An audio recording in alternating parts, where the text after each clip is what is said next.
Everybody, welcome back to my channel. Today we are looking at another Transformers War for Cybertron Siege figure. And this time it's a character that I actually know. Today we are looking at the Transformers War for Cybertron Siege Voyager class Starscream. Now, no box today because, well, I threw it out a while ago. This was before I decided that I should start keeping my boxes in case I move. So I can make sure that my figures don't get damaged in the move, and I can preserve the boxes just in case I need to sell the figures, yada yada yada.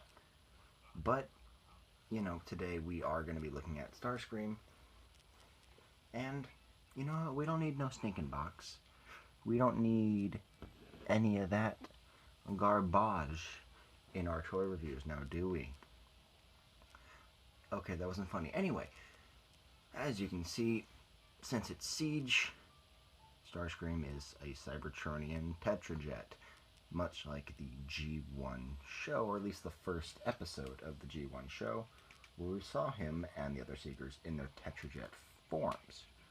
I personally think that these designs look pretty cool, and it's a shame that we don't get many Cybertronian Jetformers anymore. I mean, we had the War for Cybertron or Fall of Cybertron Starscream, but we don't really like to talk about that figure. He's kind of weird. But this is what we're talking about today. And as you can see, this guy looks really cool. Just really, really nice sculpting, really good mechanical detail all the way through. You see his chest there, but who cares? You're not going to display the figure facing backward, are you? Are you? But the figure itself looks great. We have the gray plastic, or it's gray / off-white. I'm saying gray, but whatever. We have a nicely printed Decepticon logo on both sides, as well as tinier Decepticon logos on the inside of the wings for the robot mode. We also have highlights of red with some blue, darker gray, a little bit of yellowish orange for this cockpit. And of course we get to see more of that red here on the chest section. And if you flip it on its bottom, you see the blue more frequently. We're going to get to that in robot mode. But this guy has no wheels because, well, he's a jet. But, you know what does have wheels that don't work? This character's upcoming size comparison. Now, in my last review, I compared Siege Barricade to Classics Bumblebee.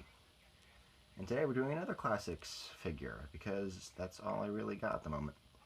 This is Classics Starscream, or rather the Universe repaint of Starscream, which gave him a much more G1 accurate color scheme, and I actually prefer this anyway. As you can see, these things look very different indeed. The Starscream's colors it's white. It's not gray, it's not a lightish gray, off-white, it's just white. This is white as notebook paper. But being that this is a Voyager class and this is the deluxe class, you can definitely see the size difference here. Now, interestingly enough, the lighting in this video is the sun early in the morning, so sorry that he's pretty reflective. But what are you going to do? I don't have money for lighting setups. What do I look like, a professional toy reviewer? Nah. Get the check here. For accessories, you have his null rays that we're just going to pop off and take a look at real quick. Get him out of the way. As you can see, the null ray is a gray plastic, but very well sculpted. Very nice indeed. I'm honestly really enjoying the mechanical detail here. Looks really good. Really makes the thing pop. You have these two little nubs on the end of the weapon, which can accommodate the Siege what are they called? Like action pieces, I guess. It's like explosions or gunshots, something of that nature, but you can do that, and there you go. Speaking of the Seige gimmicks, this guy does have a good number of pegs. You have one here, here, here, here. You have one on his arm, here. And interestingly enough, that's all we got for the vehicle mode. There's not much else to talk about. So we're just going to get into the transformation. That's what you came here for, right? Me fumbling in front of a figure for a few minutes until I eventually collapse under my own mind. Man, I'm tired. Anyway, to transform Seige Starscream, first thing you're going to want to do is unlatch the sides of the wings from the nose cone and then basically unpeg them here. As we're doing that, we're going to take this bit, fold it up, get it out of the way so we can unpeg it from these so these can swing upwards. So you have the wings out of the way for the time being. Now this bit I always have a problem with because you have to pull it apart because it's locked in by 3 different tab systems. The thing is, it gets very difficult to pull it apart, and I already have stress fractures on some of these, or stress marks, rather, on some of these tabs. So I'm going to try and go very carefully here. See if we can get it on camera. Oh, come on. Come on. Fuck! God damn! Okay. I'm calm, I'm cool, and I'm collected. Anyway, so after no problems at all, we got the nose cone split, and so we just move it apart and accordion this bit up. As we're doing that, get the wings out of the way. Take this bit and unpeg it from the back. Fold it upwards. There's a tab here that goes into this slot, and that will simply just peg in very softly. Get the wings out of the way once more, and fold the nose cone up to form his little shoulder pylons that he has. So we're left with this little chunk of robot that we have to deal with. We're going to unpeg the arms from the sides of the legs, like so. Come in here to the arm, flip this panel out, flip his hand out, extend the arm, and then close it. And do the same on the other side. Now for the legs, unpeg them from the waist section, like so. And I like this little, it's a spring-loaded thing that allows the leg to go fully flush. It's a neat touch. Rotate the waist 180 degrees. Come to the feet and just pry them apart, creating the toe and the heel. So we have So we have that. Next, just make sure these arms are out of the way. Bring this chest piece down, and as we're doing so, make sure this backpack's out of the way. We're going to reach in here. And once again, a lot of the pieces on this figure unfortunately get in the way of the transformation, so you just have to kind of improvise. We're going to flip out the head, unpeg this little tab in the back of the head. We're going to peg in the chest, make sure these are folded back up. And if you can see, there are tabs right here on either side of the back that go into these slots right here. So just line that up. It seems like a puzzle, really, because not only do you have those tabs, you have these tabs here, right here and here, that go into the sides. So you have to line it all up like so.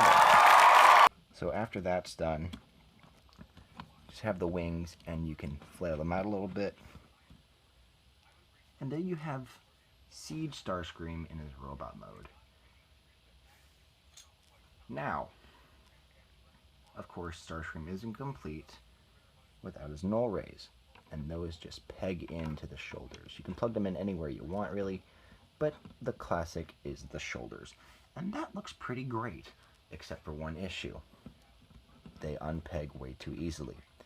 The peg holes on my figure are extremely loose, and these guys don't like to, they're very loose.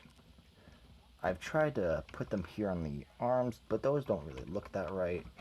So I just gotta kind of make do, or I'll get some floor polish and tighten up those pegs on the null rays, which will allow for a much tighter connection. Wait, so Starscream looks great. All things considered, that transformation may have irritated me a few times, but Starscream's my favorite character. He is the coolest character in my opinion, and I have a lot of figures of him.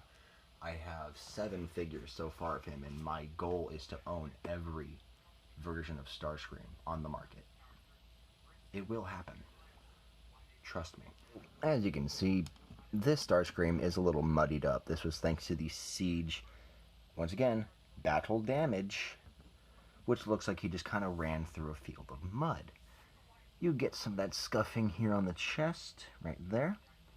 Here on the forearms, right there and there. And on the legs. I don't know if it really picks up that well, but you can kind of see some of that silver splottage. I didn't mention it in vehicle mode, but there's a lot on the wings. For posability, we're going to get these loose-ass null rays out of the way and show the posability. He has a ball joint at his head, which gets him a little bit of upward movement, a little bit of downward movement, whatever. Moving the wings. His arms are actually pretty cool because they have a 360 degree. They can move outward and they can move forward, which I love butterfly joints like this. It really allows for more dynamic posing. He has a bicep swivel, a double bend elbow, and a wrist swivel, which is amazing. He has a waist swivel. His leg can go forward that much, but can't go backward that much due to the kibble on the back. He has a thigh swivel, a bend at the knee that can go pretty deep in if you use that spring-loaded thing I mentioned earlier. The toe can pivot, move forward and backward, and if you want, you can use the transformation joint as a little toe bend, but it doesn't really work all that well. So with posability, this guy actually can pull off some pretty great poses if you manage to stand him up. Oh, perfect. It actually worked this time. It sounds like I hate this figure, but I really don't. I actually really do like this figure. It's just my copy of the figure is unfortunately loose in some spots where he really shouldn't be loose. But for a Voyager-sized guy, this guy is pretty tiny.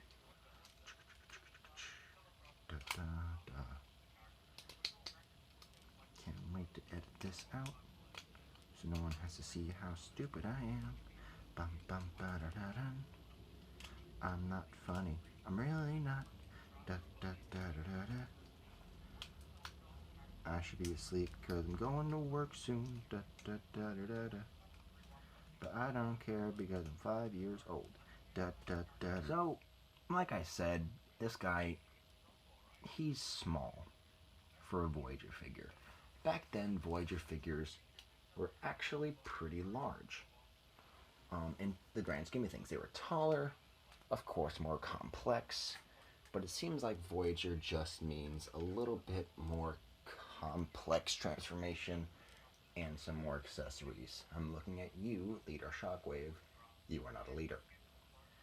To show you an example of old Voyager figures, I have with me my Generation Springer. And as you can see, Starscream's short. Like, those pylons give him a little bit of extra height, but take those away based on the head height, it definitely seems that Hasbro is shrinking their figures and raising their prices, unfortunately.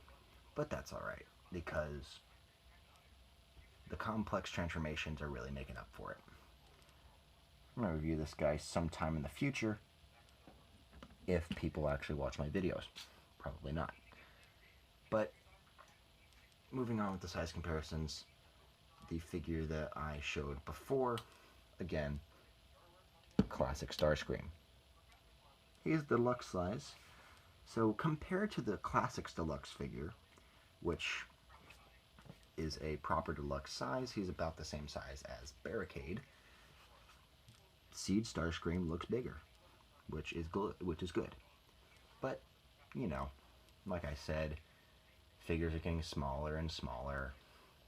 But as long as the complex transformation is good, there's good detail, and they're well posed, I'm perfectly fine with that.